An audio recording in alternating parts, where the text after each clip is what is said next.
LoRa made adapting a big model cheap, and honestly, almost everyone reaches for it now. But there has always been a stubborn little quality gap between LoRa and full fine-tuning that nobody could quite close. Now, back in 2024, Liu and colleagues published DoRA, and the trick behind it is genuinely elegant. It pulls each weight apart into two separate ideas before adapting anything. And that single change makes the whole training process behave far more like full fine-tuning. So let's slow down and walk through exactly how it works, piece by piece. Here's the core insight. Any weight matrix carries two things at once, and DoRA pulls them apart before it touches anything. Start with the pre-trained weight, sitting frozen from the base model. Ordinary LoRa would just bolt a single low-rank update onto the whole thing and call it done.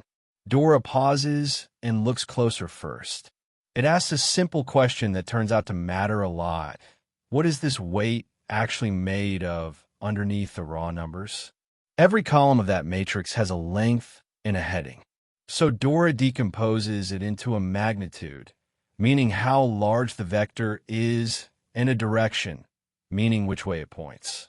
Those two pieces get trained separately, and that separation is the whole idea. Then the magnitude is trained directly as its own free parameter with nothing standing in its way. The direction, meanwhile, gets the classic LoRa treatment, a small low-rank update layered gently on top.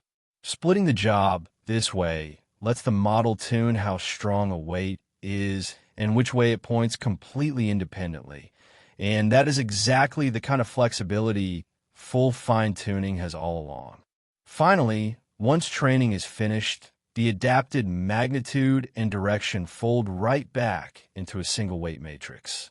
Because everything merges cleanly, the deployed model looks identical to the original in shape, so there is zero extra cost when you run it. Now, put DoRA beside plain LoRa and the difference becomes obvious. Plain LoRa applies one low-rank update across the entire weight, blending magnitude and direction together. It's efficient and it works, but tangling those two factors is exactly why it drifts a little from what full fine-tuning would learn. DoRA keeps them apart on purpose. Magnitude trained on its own, direction adapted by LoRa, each one free to move as it needs to. Look, that cleaner decomposition is precisely what closes most of the accuracy gap, and it does so without adding a single extra parameter at inference time. You get the quality, and you pay nothing for it later. So why does this matter in practice? Three things really carry DoRA. First, the magnitude and direction decomposition. Instead of one blurry update, you get two clean knobs, and matching how full fine-tuning updates weights is precisely what earns back the lost quality. Second, LoRa runs on the direction only.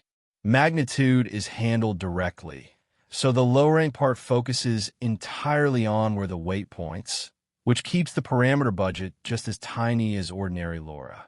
Third, the payoff, and it's the part that makes DoRA so appealing. You get accuracy that lands remarkably close to full fine-tuning. Yet because the whole adapter merges cleanly back into the weights, there's no extra latency and no extra memory once the model is deployed. Better learning and still free at runtime. All right, let's lock in what DoRA actually gives you. DoRA upgrades LoRa by decomposing each pre-trained weight into a magnitude and a direction before adapting anything. Magnitude is trained directly, while a LoRa style low-rank update is applied only to the direction. Because everything merges back into the original weights, there is no additional inference cost whatsoever. That decomposition makes learning behave much more like full fine-tuning, closing most of LoRa's remaining gap. Want more of these fine-tuning methods explained without the jargon? Head over to standarity.com and keep exploring.